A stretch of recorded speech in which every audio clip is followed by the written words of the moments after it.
Welcome to Talking It Out. I'm Jonathan Geffner, and my very special guest today is Alexandra Bellusci. She is a number of things, a journalist with a master's in journalism, I understand, an interviewer, entertainment columnist, a host of her own video podcast called A-List with Alexandra. Welcome, Alexandra. Thank you so much for having me. This is so exciting. The roles are reversed today, and I am so excited. Yes, I've enjoyed being your guest on your podcast several times now. I think 3 or 4 times now Yeah. in the last couple of years, which is always fun. So I'm glad that I could return the favor now that I've Yes. started this series fairly recently. You have a master's degree in journalism, correct? Where did you Yes. get that? Where did you go to school for that? So I went undergrad to Pace University in New York, and then I went to Miami to get my master's in journalism. So I went to University in Miami. Pace, right here in New York, where I Yes. am. Yes. Now you are working for E News, I believe you said. Yep. E News. Right now I'm working for them. So it's all celebrity news. I write all the stories for E Online as well as do interviews for E Online as well. So I've been able to interview a lot of great people and just getting my reel up and running to be able to eventually transition to like full-time on air. Partially on air now, right? Yeah, Do some it's print or yeah. just both? Also print, and I'll do interview, and I'll be able to have that video for my own reel. But a lot of times what I'm doing right now is I'm interviewing people to then write up the story. So the footage is just kind of like clips that they'll put into the story. But I want to do more of full-time like interviewing and then maybe writing up some stories, but it kind of being fully for the digital. What would be your primary goal? Would you like to branch out to some kind of other format or something? I would love to do like red carpets and award shows. So whatever station or platform is hiring for that, I would go to. I love being able to like you do interview and communicate and talk and be able to learn about guests, and it's really great to do that in person and on Zoom. So any place I can have a conversation, I'm willing to go there and do it there. So that's pretty much the goal. Like the correspondent for entertainment news, red carpets, all of Yeah. that. Yeah. Well, you seem to have the perfect personality and approach and engaging style. You have a very appealing kind of, friendly and welcoming attitude, which feels real to me. Speaking as someone who was interviewed by you several times, I felt each time very comfortable, and I felt like it's sincere. I mean, if it's not sincere, you're a terrific actress. So, it's really, sometimes you can tell, or at least you have Right. that feeling. I do. I'm sure you do too. That you watch people on TV that they might be very articulate and good at the words of talking to people, but you feel like that they don't seem like real. But it seems you seem genuine, so that's a very good thing. That makes me feel good. I'm glad you have fun on my show. It's been such a blast because I've interviewed you like 3 or 4 times now, and you've had so many films and web series, and being able to also interview the cast of Casanoir, it's just been such a blast. Like each time, even though we've interviewed so many times, I learned so many new things. I'm like, oh, I didn't even know this. And then you became a TikTok star, which I learned last time. So Yeah. it's so Uh, fun. that TikTok thing, it looks like I was shooting towards stardom for a while there, but then it just like fell off a cliff. I don't know what happened with that. Who knows about the algorithms of stuff, I but know. I was on the path to become huge there, but then that kind of fell. It just stagnated where it is. But interesting experience to do that. I'm focusing more on YouTube, trying to put my energy into that. Yeah. But getting back to you, what put you on this path toward the particular celebrity interviews and reporting? That's a kind of genre into itself. Gossip journalism is what is often called it. I don't know if do you feel that's demeaning, or do you embrace the term gossip? I think I embrace it just because I think there's different ways people go about it. And I know I do my journalism with like integrity and always, I don't ever bash celebrities or try to be salacious or anything like that. But it is gossip. I'll call my friends and tell them exactly what I'm reporting on and breaking news. My mom and I do our own podcast, so we discuss news on that and things like that. So it is gossip, but it's like the fun kind of gossip. It isn't dirty or tabloidy or anything. But I would definitely say, yeah, it's probably a good title to describe it. What drew you to that particular type of reporting or interviewing, celebrities in particular? What kind of appeal does that have to you in particular I versus think other types of interviews? Right, exactly. I'm always like, I like celebrity over hard news, which I would do because I love connecting with communities and people. But I just think I have a passion for celebrities because of how I grew up. My grandma was in theater, and then my mom and I always watched the E News red carpet. for every award Mm. show. My grandma knew every single actor in every movie. So we're always kind of an entertainment family, I think. And getting that love from my mom and my grandma, and I was an actress, I was a dancer. So I think just from a young age, I loved to perform. And then when I got older, I asked so many questions. I talk all the time. And I think that kind of stemmed of intrigue into the lives of celebrities and how they influence our culture and influence around us, and how they have such, like, you see somebody wearing a celebrity wearing something and then all of a sudden it's trendy, and just reporting on that and being like, I don't know, infatuated with how that world works. I think that's how I really fell in love with it. And I loved the glamour of it Mhm. and everything like that. So, and it was all, and they have such fun lives. So being able to report, because I'm not the only person who knows them, like a huge majority follow these people. So it's like you connect with other people over like the same celebrities and the same gossip. And so, if someone's just announced they're pregnant and shocked everybody, there will be thousands of people out there just like you who are going to be like, oh my God, guess what? And you share that with them. Yeah, interesting to me when you mention their fun lives. I'm sure you're aware of the fact that there's a flip side to a lot of them too, because they have tragic lives or tragic things they go through, right? Just like anybody else. But I think when they're celebrities, it's more intensified in some ways because they're so much in the spotlight. So it could be even more harrowing, I think, for them if they are constantly in the spotlight and going through terrible emotional or psychological problems or whatever. What's your perspective on that, having interviewed people and reported on these people for so long, why you think that is, or how you assess that? Do they seem to go through more problems, or just like we know about them more?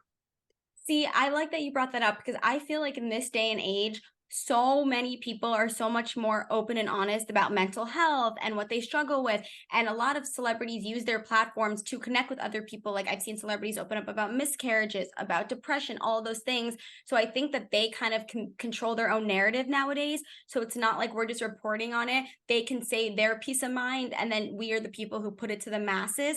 But I think because celebrities have so much of their own voice now, because I will say, like, I miss old Hollywood in a way where you would kind of see the stars in the 20s and the 30s, and you would see them on the red carpets, even the 90s, but you wouldn't be able to have access to them at your fingertips on social Yeah, media.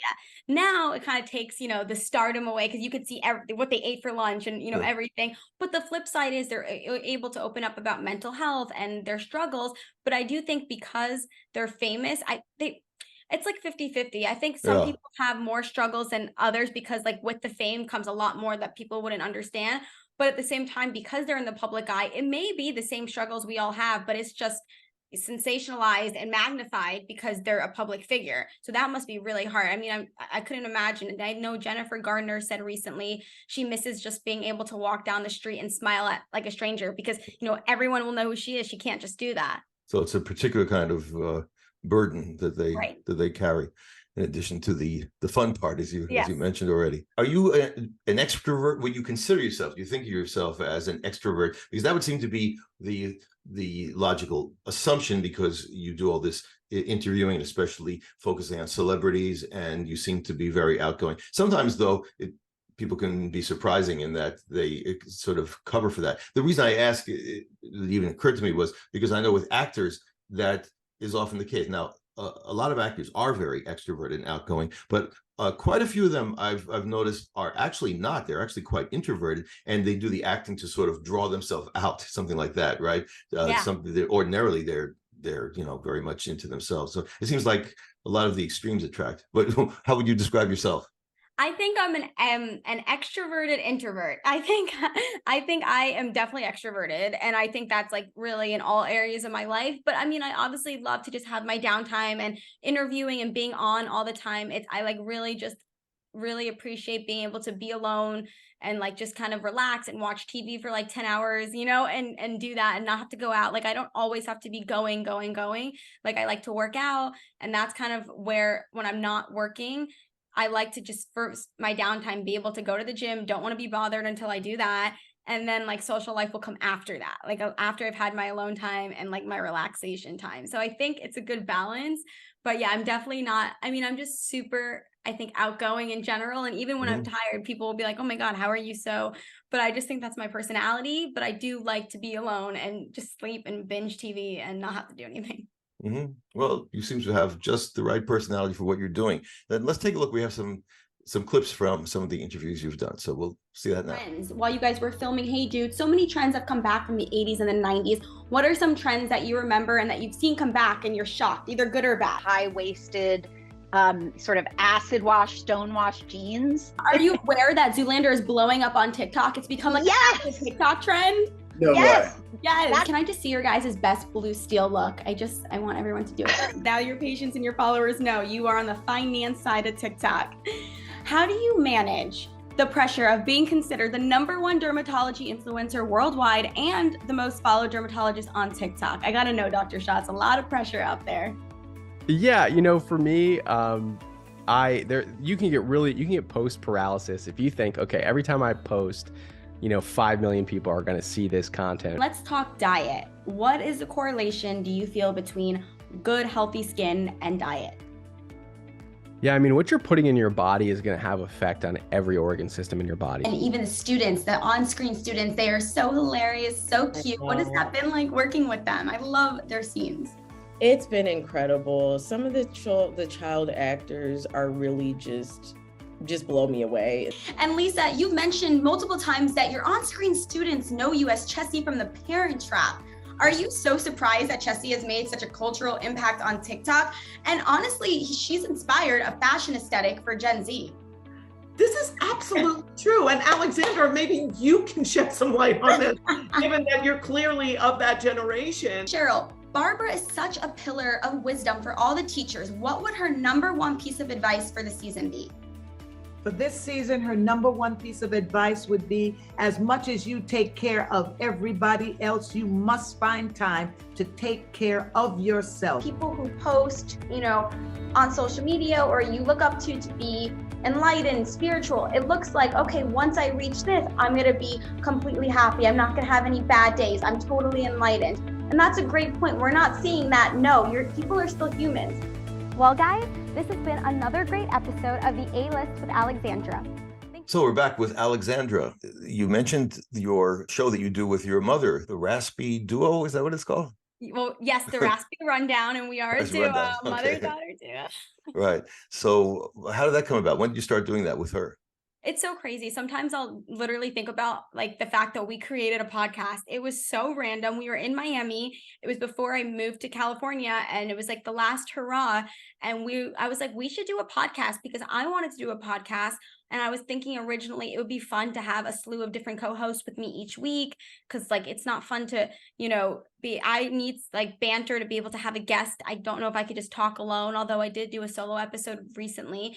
And I was like, Mom, be my first guest. But then we were having so much fun with it. And we're like, our voices sounded so raspy because, we were having like a fun weekend, out to dinner, screaming every night type thing.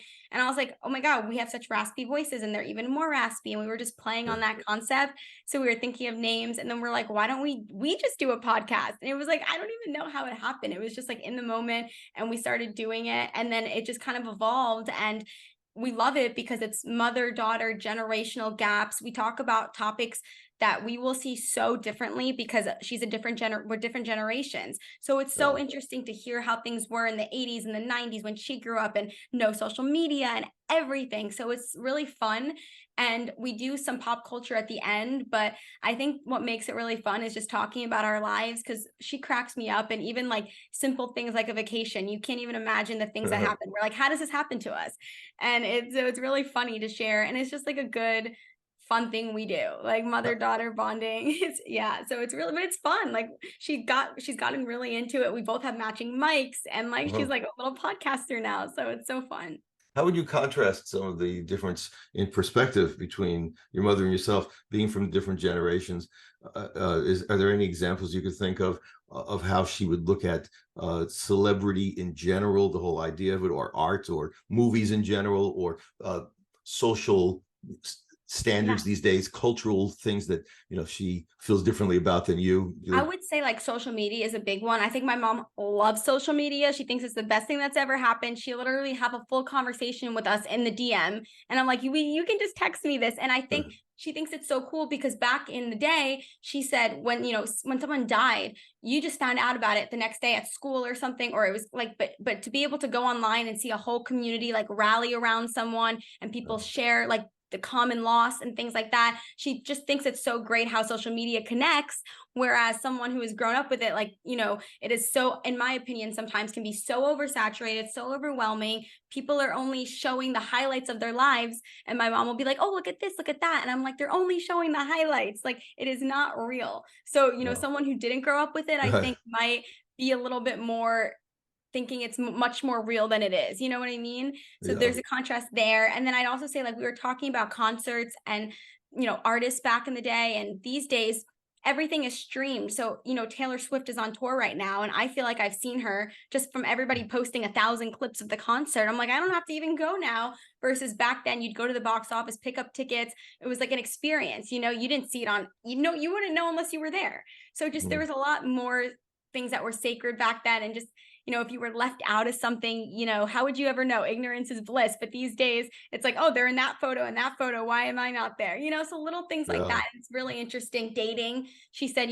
people used to court, and we had my grandma on talking about going steady. And these day and age, everyone's like social media and dating apps and crazy things like that. So it's really fun to like hear how things were. But even for young people, don't you think that's a danger these days, that people, young people also can be sucked into that, thinking that their lives are so horrible compared to the glorious successes of all their peers, right? Because people are constantly boasting about all these fantastic things in their lives, and then it's brought to home so brutally very often when we hear about people falling apart or worse, and that people always say, we never expected this. She seemed so happy. He seemed so happy, So it's like we still have secret, so many of us have secret lives anyway, or secret aspects, right?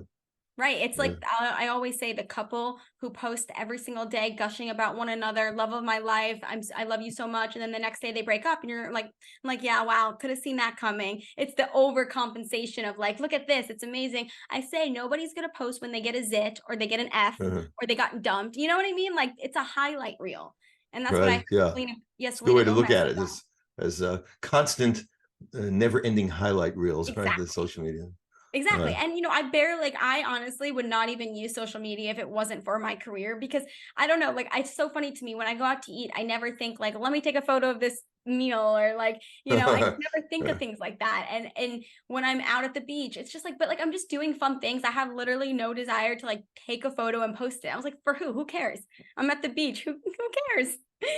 So it's funny. And how you see, and it's true though, I feel really bad for the younger generation, because I could not imagine being so impressionable and like 12, 13, and just everyone on social media, like seeing all of that. It's a lot, because again, it's unrealistic, filters, all of that stuff. You have to take that into consideration. Like you can look and be like it could be when you have a fantasy, or like, oh, like I can't wait to it can be like, I want to work up to this or that. But you have to also realize how filtered and fake, and like nobody is who they is, not everyone's going to be at 100 and a high all the time in their life. You're only going to see that part. Yeah, what you're saying makes me think that in some ways it's harder for the younger generation, because the older people, like myself, are more surprised or shocked by what's going on, what social media is like, or maybe, it seems weirder. But younger people would tend to be maybe more impacted, because they're much more social creatures and more susceptible to peer pressure and all that kind of thing. So, I'm thinking that might affect young people more, tend to, right? Yeah. When especially if they already feel depressed or isolated or some problems in life, and then they see like everybody seems to have wonderful lives except me, right? Yeah, and then you're in the woe is me era anyways as a teenager, so I can only imagine on top of that. That's a flip side, a reverse thing, which turns out to be the same effect, it seems, because there's also the victim culture that we have going now, where people vie to be more of a victim than the other, right? And so the thing is that then people feel inadequate, so like, I'm not much of a victim. It's like I suck. I'm not a victim of anything. Literally, I think back in the day, people wouldn't be so embarrassed to like say anything happened to them. And nowadays it's like, the more victim, the better. It's so funny. It's like, the woe is me. Like, and it's like, dang, I didn't have anything like that happen to me. What can I cry about online? I'm like, oh my gosh. Yeah, and then people feel even more like a failure because they feel like, well, I don't have this kind of stuff happening to me. So why am I so miserable? Like, I really suck. So it's like it can be this vicious cycle. I think a lot of people get into. Right. That's Yeah. a dangerous It's so thing. detrimental. I see so many studies how like social media is like ruining kids' self-esteem and causing depression at younger ages. I always see things like that. I'm like, I wonder why. Yeah. There are all these very dangerous things we're talking about now, and negative things about social media, but there are also wonderful things about it. Right. People can connect also. That's how with we people. Connected. That's right. We never would have met each other otherwise, most likely, right? And people all over the world. That's an exciting thing. It's how this brings people potentially together in all kinds of ways. Definitely. If you use it right, it's a great tool for networking, for, finding things out. I wouldn't have half the recommendations for ring lights and computers and whatever, other podcasters use if I didn't see them online promoting them. So there's flip sides for sure. What has surprised you about anybody you've reported on or interviewed among celebrities or anybody else? Has there been any kind of a shocker that often happens with people, or you may not have gotten the inside scoop in that regard, but I wonder, has that ever happened that you've found out something that really either shocked or surprised you, or disappointed you or impressed you in some way? I would say, I recently interviewed JoJo Siwa, and she was originally from Dance Moms, which was a reality show with like moms that were like stage moms and their kids were dancers, and her brand for a long time was directed towards like 12, 13-year-old girls. She wore a big bow. She was super loud and like very energetic singer, dancer. And I interviewed her, and that's how I had her in my mind from all those, because I used to watch her on Dance Moms and her brand was that for so long. And I interviewed her recently, and she was like, she's like 19 now, and she's just so humble and calm and sweet, and it was so well spoken, and it was such a great interview. And it's so funny because it's like, in my mind I pictured something a little bit different from when she was younger, because that's how like she kind of grew up and became famous for that. But then like seeing how mature she is, it was such a great interview. She's like works closely with Elton John, and it's just like, wow, like, watching someone who grew up in the spotlight and didn't have, because some people get a lot of issues from growing up in the spotlight and all that, but she's handled her fame so well, and it was such a great representation of what doing it right looks like in the industry. She still lives with her parents. That's nice. Yeah, and so it was a really good experience. Refreshing to hear a story like that, because there are so many of these kind of negative news items or hit pieces that come out about people. Right, exactly. What is one of the most memorable interviews that you've done, present company excluded? Because of course your interviews with me must be memorable. But aside from me, who else maybe in particular comes to mind? Probably like my first interview at E! News ever was the cast of Abbott Elementary School, which was it's a funny show on ABC, and I actually watched that. And so when I got that opportunity, that was like my first time, I feel like, kind of being a little starstruck or being like, oh my God, I literally watched these people for like a year, 2 years. I never even thought like, and now whenever I watch TV, I'm like, I could interview you because, I've done it now. So it was just such a cool experience. It was like my first time seeing a character I watch on TV be their actual selves, and you always expect them to be the character that you have in mind, and then they're not. But it's still great. Like it was such a fun interview. I did Ben Stiller's wife, Christine Taylor, and she was super fun, like so sweet to me, so nice and encouraging. So it just makes interviews really great when the celebrity and whoever I'm interviewing kind of, drives the conversation. They don't just like answer and then sit there. You know what I mean? They engage with me, and they make it really easy and fun. So those have been good experiences. Right. Not like Jerry Lewis. There's a famous interviewer. I mean, you know who Jerry Lewis was, right? Because you're so young compared to me. So especially, he was notoriously unpleasant to interview for many people. And there's one particular interview when he was very old that it was video recorded, and I've seen it, and he was so difficult. Like he would only give one word answers to every question. You see the interviewer was sweating, and it's like just as a kind of fiasco. He would just didn't want to be there. I don't know why even give the interview, didn't want to answer anything. Right. But he's an extreme. He was an I extreme. loved him though. And there was also Hugh Grant. He was at an award show recently, and he was getting interviewed, and a lot of people are split on the internet. Some people saw say that. it's his dry British humor, and Mm. other people were like, "You're horrible." So I mean, it really depends. Maybe you catch somebody on a bad day. It's, everyone is human. Who knows? I remember that, and I remember thinking at the time, I also had mixed feelings about it because it seemed like he's being a little definitely difficult. But on the other hand, I don't remember what he was being asked. I think he was being asked something which was kind of maybe a sort of inappropriate or invasive or something. Do you remember what it was? I think one of them was like, "Who made your suit? Who made your outfit?" And he's like, "I don't know. It's just a suit." So maybe it's like because he's a guy, it wasn't like the top question he wanted to be asked or something. I think that was it too at the time, because the questions were frankly silly or something. So I think he was kind of thinking like, "Can you ask me something a little bit more?" Yeah, I think he was like, "Are you interesting." excited to be here?" And he's like, "Been to a bunch of them." Like it was kind of like maybe he wanted a little bit more. Yeah, he could have been a little bit more gracious, though. I think that's the way I felt about it. So you live in LA now, yes, and that's where you're centered with your job for E! News, and you grew up in Miami, was it? Connecticut. Okay, Miami, you went to school. Yeah. Yeah, your undergraduate. Graduate school. Yeah. Pace University was New York, and then Miami started off in Connecticut, right? Oh, we're in Connecticut. I'm in Ridgefield. Oh, right. I've done a show there. I remember that. The Ridgefield Playhouse. Maybe you did one. It was a synagogue. I forget okay. I forget which one it was mine. I went to one really? growing up in Richfield, so maybe it was that. What was it called? Oh gosh, don't ask me. Yeah, I don't remember either where it was. Just sprung to mind. Anyway, so LA, that's the perfect place, one would think, to be interviewing celebrities and pursuing this line of work.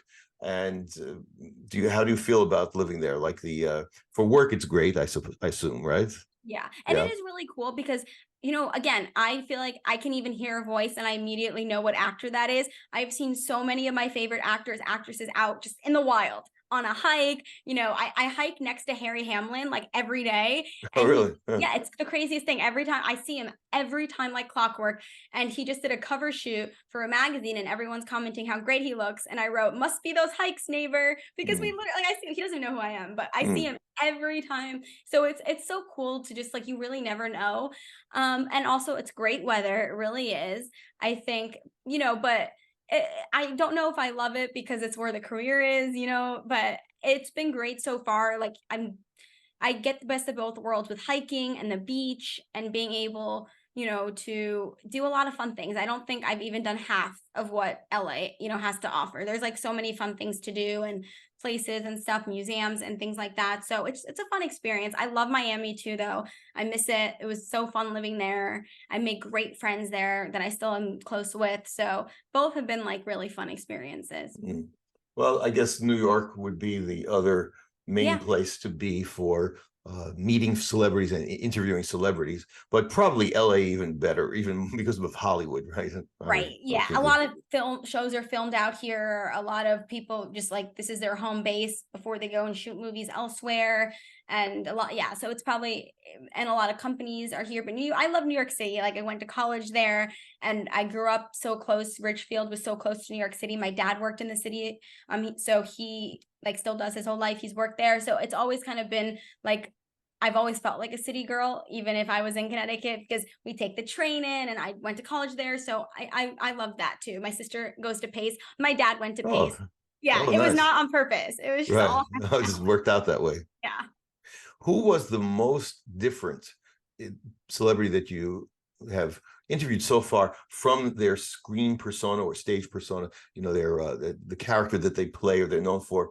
Is there one that struck you as? I know you mentioned how usually they're very different, right? But was there anyone who was particularly like, wow, you're so different from your character? Anyone like that? I think the cast of Abbott Elementary School, it is such like a funny type of, it's kind of like a mockumentary, that whole show. So their humor is very like stare at the camera and like, it's little things that make it so funny. But when you're in an interview, you don't have to put it on like that. So they really came across as just serious actors. Yeah.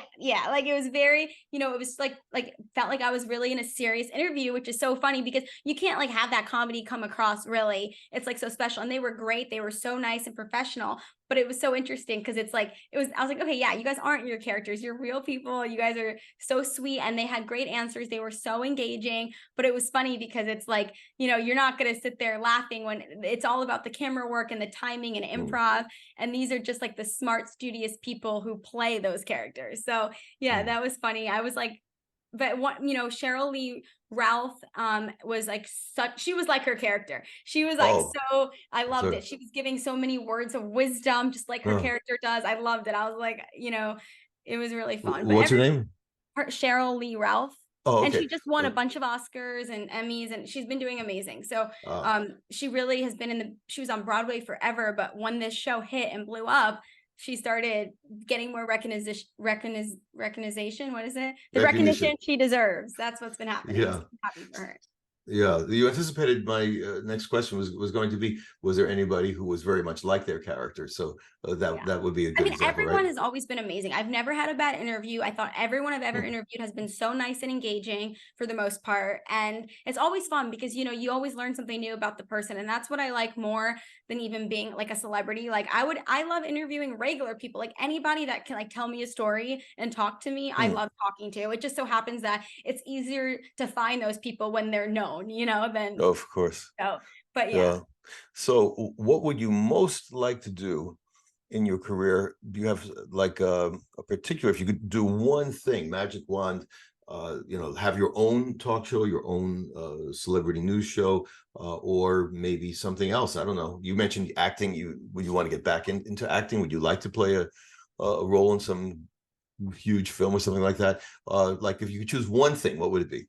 That's such a good question. I haven't even really thought about that. I would say being able to host like an entertainment news show, that would be really awesome to be like host my own interview series. Like I don't want to do a daytime talk show or anything like that, but more of like an interview series, maybe something like that. And then I would say like right now, just because it's been such a dream of mine, like something I always am aiming towards is doing my first red carpet where I'm at the Oscars or the, Grammys, and I have my dress and my hair and I'm interviewing all the people on the red carpet. I think that is like my hopefully soon goal. Like that's what I really like think of when I think of what I, first thing that will make me, really be like, oh my gosh, that's it. Well, I hope you experience that. And I'm sure you will, because I think you're right on that path, and you're the right person. You have the qualities that it takes to do that. So I expect you will. Thank you. Oh my gosh, I hope so. Lots of manifesting. Yes. All right.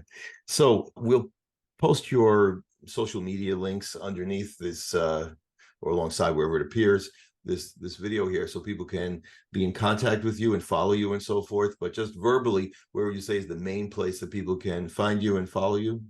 Yes, I would say Instagram, A-List with Alexandra. And then I'm on TikTok and YouTube as Alexandra Bellusci. And everything on TikTok is the same as Instagram. But yeah, those two platforms is where you'll get all the celebrity tea you could ever want. Great. So everybody check it out. Follow Alexandra. Subscribe to her YouTube. You're on YouTube also, right? So yes, I was on your show there. Yeah. So yeah, follow, subscribe, all that stuff. And have fun with Alexandra. And I had fun with Alexandra here today. Also, thank you very much for being my guest. Thank you so much, Jonathan. This has been amazing. So if you enjoyed this interview today, you viewers out there, and why would you not? Make sure to subscribe to this channel here, and you can enjoy right here Casanoir, the short film that I did recently, which won many awards, at last count 26 at various film festivals. But it's for a limited time. It's free here on my YouTube channel, so watch it, enjoy it while you can. And also the Trillo Suede web series, also multi-award winning, and right here, and hundreds of other videos with various of my puppet partners right here. And hit that notification bell so you won't miss future uploads. So once again, thanks a lot, Alexandra, for joining me here today. And everybody else, see you soon.